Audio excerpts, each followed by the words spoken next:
This is the Spokane Falls Community College Transit Center. This is where we ended our walk along the Centennial Trail last time. And this is where we are starting today. And you can see the campus.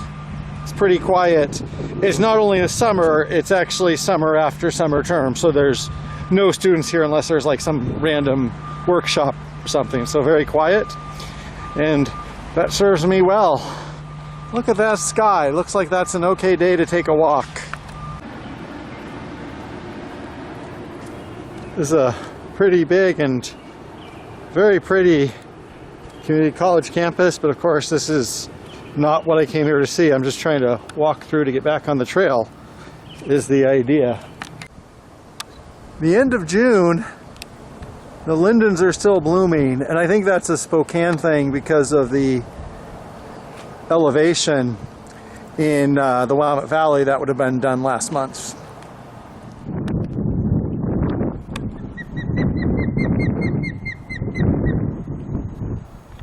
There's a beautiful taste of nature, and this is not. And there's not signage, as far as I can tell, directing people to the trail. And I just looked at Google Maps, which we know is 100% reliable all the time. Apparently the trail starts over here.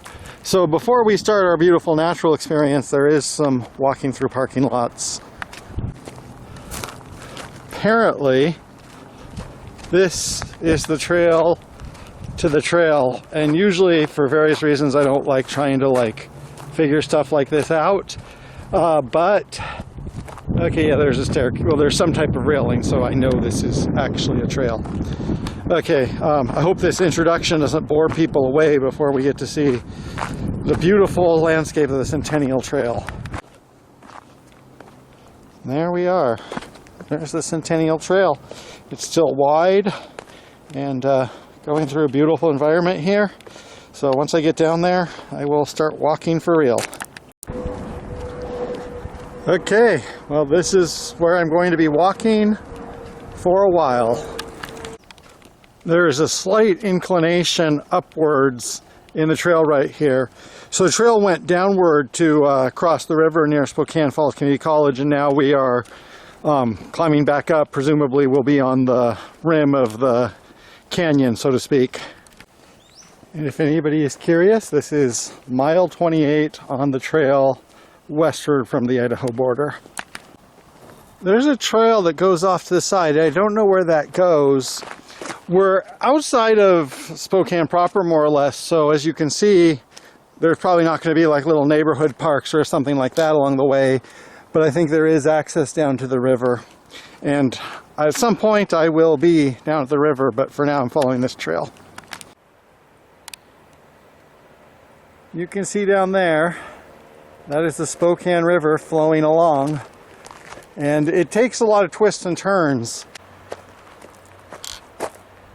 Right here, we have a great view of the river, and the river does twist and turn, and this path goes closer and further from it, but it's a nice path to walk even when we're not directly by the river. So right here, Bowling Pitcher Overlook 2 miles, that's our destination. 2 miles not that long, but there is a twist in there. 9 Mile Dam in 9 miles. We're not going that far today. Coincidence that the 9 Mile Dam is at 9 miles though.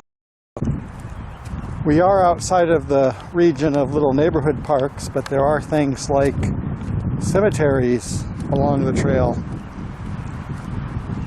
All of you who turn the wheel and look to windward, remember Flavius the sailor, who was once as tall and handsome as you. So for a while here, you can see this is a pretty broad trail, and this is actually a road. And I think it's an access road or a service road. I don't think there's passenger traffic, but still not an uninterrupted pedestrian or bicycle experience. You do have to keep your eyes open here. You can see there in the distance is a community college building, so that's how far I've come so far with some additional twists and turns. Welcome to Riverside State Park Equestrian Area. So no bicycles, but dogs, walkers, and horses are allowed. And that also, earlier said the sign is for, or the sign on the road about vehicles was for like service trucks and stuff. Makes sense that maybe the road had that because there was, you know, people with horse trailers. And right now, what we're on now, this doesn't look like there would still be vehicles on this road. The path has become too narrow again. Could be wrong about that, but that would be my guess. I've been walking along for a while, kind of closed here, and the river is off somewhere that way. I haven't seen it for a while, but I'll see it again pretty soon. And yeah, this path is exactly what it looks like. I've seen a few people, a couple of bicyclists, people around the trailheads and parking lots. In general, it's been a pretty quiet day, and this is the week before 4th of July and it's a Friday, so if it's this quiet now, it's probably usually pretty quiet. The bike route goes this way, and this looks like a real road. Maybe not a busy road, but this looks like a real road, which means I should probably be walking on the other side. Looking on the map of places here before I came, the roads and trails were kind of a mishmash, and sometimes that's cleared up when you get there.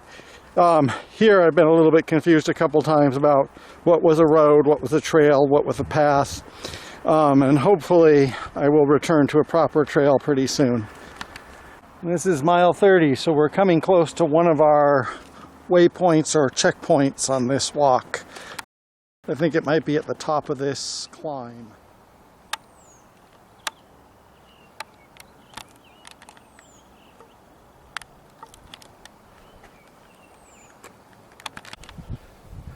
You can see we have some big basalt cliffs there, so we've walked up a bit. You can see there's even more over there. Yeah, we are in, looks like this is a real canyon type environment. So I guess my destination was more than just a little bit ahead. Still don't think it's that far. And right now we're going through a really open woodland, which also means there's less shade. Today hasn't been totally hot, but I still do like shade more than not shade. Well, here we've reached a little turn-off trailhead, and this isn't where we're going, but I think it's close.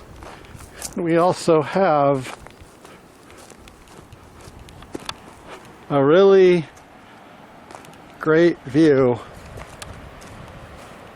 and a really scary view. I don't know how steep this is. I don't want to find out, but look at that view of the Spokane River.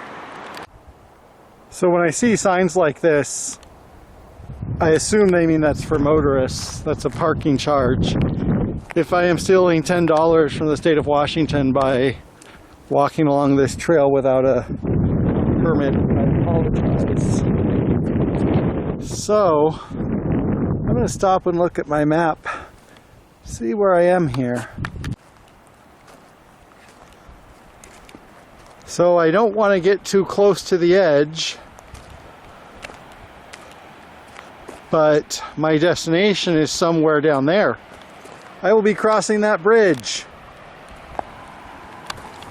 So when I looked at this on the map, I was a little bit confused because there was two trails that were parallel and nothing between them, and I thought, oh, maybe there's just like a parking lot you have to cross or a little field.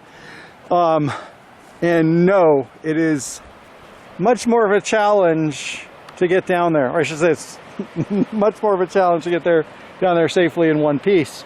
So what I'm going to be doing is hiking this way and then descending and then hiking back that way, which I'm not complaining about, but it will be a pretty considerable hike to get down to that elevation.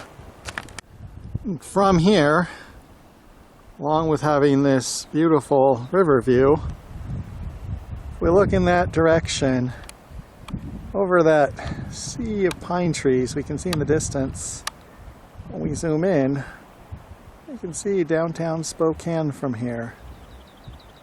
It looks so small, it looks like it's just a little sliver of settlement rising out of the trees. Of course, there's a lot more, it's just it's not visible from this distance. I also didn't know what this was at first. I thought it was just some rocks, but if you zoom in there, there is a group of people there, and you can tell that's a viewpoint. That's a little bit further away than I thought it was. And I will probably not be climbing up to there, but who knows what I will decide to do today.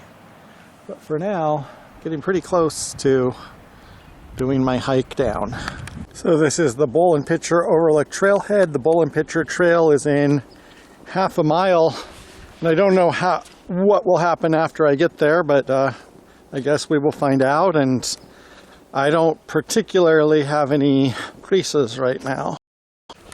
There's also a gate here, so I'm assuming there won't be any traffic, so I'm back on a proper path, even if it is wider than usual, and some great views. It's also mile 31. We've walked a little bit more than 3 miles, not an arduous hike at all. And it's before 3 o'clock. And, you know, even though I've got to get out in nature and see all these big landscapes and stuff, this is still a walk that I'm going to be doing pretty close to the city and through public transportation. I didn't leave my home until noon. So, you know, this is accessible to most people, you know, in the area, even though it is, you know, out there. I have been walking along this road for a while, and there is a gate, so I haven't seen any vehicles, and I haven't seen any bicyclists or pedestrians or people on horses, so it's just kind of a nice, tranquil little walk, even though it's not as attractive as being on a trail. You know, we have all of this, but I will reach the trailhead soon. So I'm at a trail intersection here. There's also a restroom, such as it is.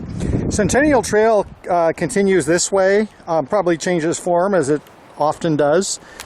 The one thing is, past here, it's not transit accessible. So I do want to see more of it, but I'll have to make some plans for that because it might involve a lot of looping and stuff like that. The other thing I saw was that even though I walked all the way here to go down this trail, there was actually an earlier trail that I could have skipped some time. There's only a half mile here, so it's just going to give me more chances to see the river. And there is a network of trails here other than the ones I'm taking, but this is what we're seeing today. So I'm just going to walk down this way and see where the river is. So I actually went back and looked at the trail map because I wanted to see if this was a real trail. And apparently this is, and it takes a little bit more of a loop, but I came all this way. Might as well go down and walk closer to the river.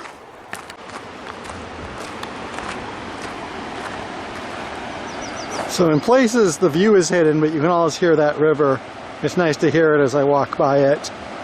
You could also get down there, but I think I'll have better places to do that further on. Well, I'm glad I took this walk directly by the river instead of taking the more direct path. I've been walking for a while and I haven't really reached the point where I'm tired of walking. Maybe because it hasn't been that long. It's nice, pleasant day as far as the weather goes, and I'm in a nice, tranquil place. So still having fun walking, and we'll see if that continues. Well, the question is, am I walking or am I hiking? Some people might call this a hike. I still think this is a walk. Well, there's the bridge, so almost reached my destination. I think this is still the trail. Might want to put my camera down and go carefully.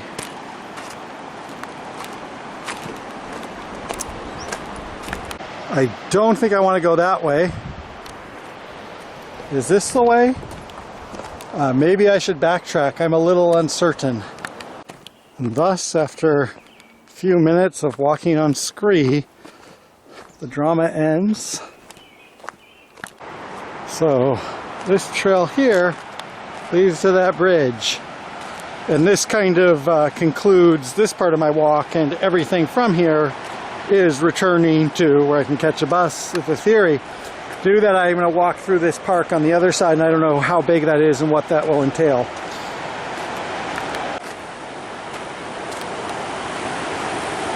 This is a beautiful view here.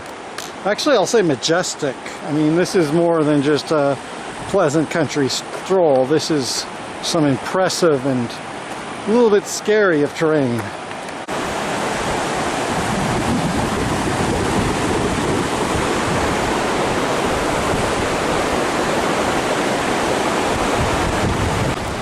Another thing about this bridge is a lot of, or most of the bridges I've crossed, especially ones this long, are converted railroad bridges, so they have a solid deck below. You can see here, when you're walking across, you can see the gaps through the boards, and those boards are springy, so it was a little bit nervousing to cross that bridge, but I'm across it now. Well, not me. As you can see, there's a parking lot here. And, you know, I like people being able to visit natural places, but anytime you have a lot of people doing that, that does put on an environmental burden, and it kind of ruins the tranquility. So it's not something I hate, but it is something that is not my absolute favorite. And I'm trying to figure out how to exit this park so I can get on a bus. That was Riverside State Park, Bowl and Pitcher, directly off of Centennial Trail. And this is the exit from the park, and don't know how long I'll have to walk before I'm back in Spokane. I guess we'll find out. Well, here's a little trail to an overlook of where we've already been. Permit required, commercial activity including paid photography. Well, I'm still a ways away from getting that vaunted YouTube partnership program, the real part, so no permit required for this. Okay, this is very interesting because what it looks like is that when I'm up here, this is what I was looking at when I was over there, and when I was over there, this looked like it was on the same side of the river. Actually, it was way over this side of the river. Oh my, might get some vertigo from here. Maybe that is why, because from here, if you look this direction, there is more river on that side, so I assumed the river went that way. This is a great view. Gives me a little bit of vertigo, but this is a great view. Okay, yeah.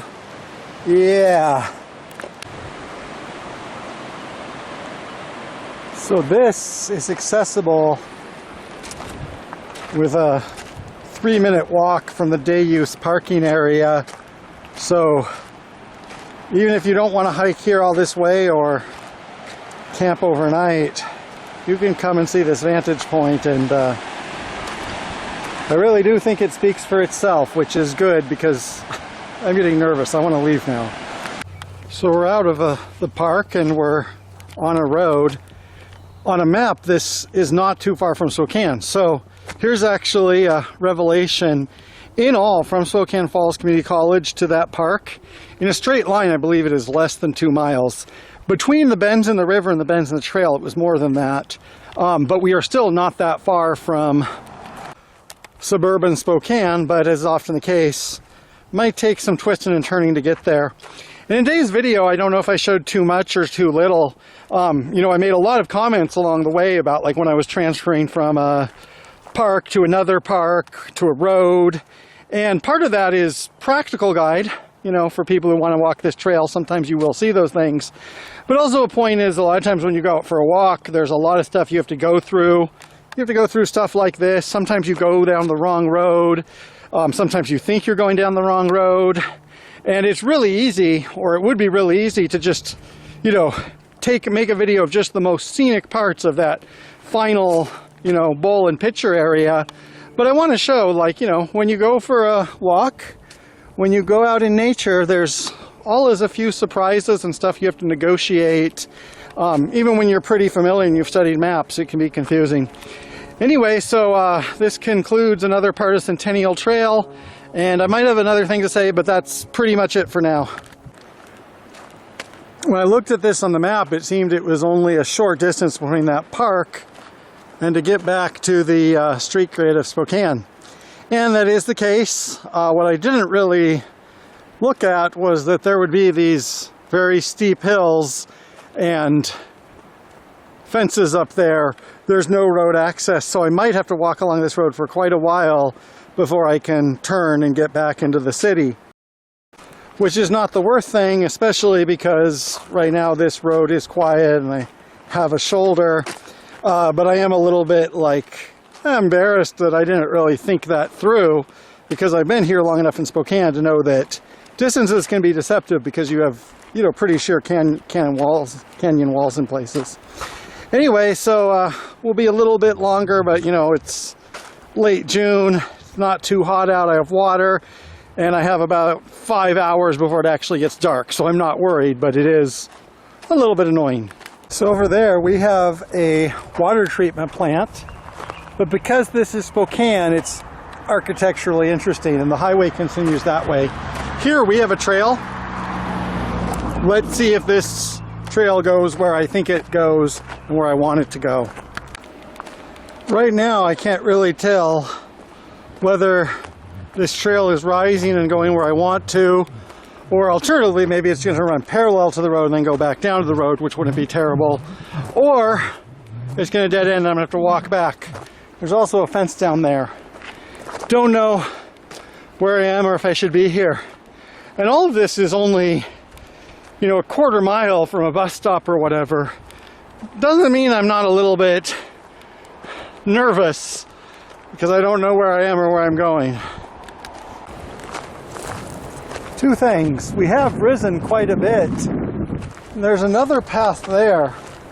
And the fact that there's two paths and they're well maintained make me think this is some type of official-ish path. And that can always be famous last words. Oh look, somebody put a piece of wood there. That's a good sign, right? Okay. Do I go straight up or do I continue that way? I'm not sure. Looks like we're very close to a road. Just hope there's not a fence before I get there.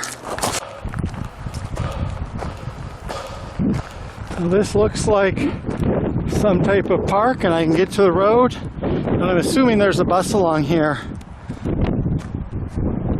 Wow, and look how far I came. And it's somewhat ironic that despite all that beautiful nature and some of that majestic scenery, there's really only 10 or 15 minutes walking from down there to up here was the most adventurous part because I just didn't know. Where is this? Where am I? Am I in trouble? So important point there also, like I was saying, you can go and you can take a car to a beautiful natural place. But when you get there on foot, sometimes you see more, and there's more than just the highlight point. You need some cake with your frosting, I guess is what I'm saying. With that in mind, this is North-Northwest Boulevard, not to be confused with West, South, East, or Northwest Boulevard. And I'm just hoping there's some type of bus stop here. It's still a little bit before 5. It's not really been that long of a day, but I hope it was educational and entertaining to see all of this. It was certainly for me.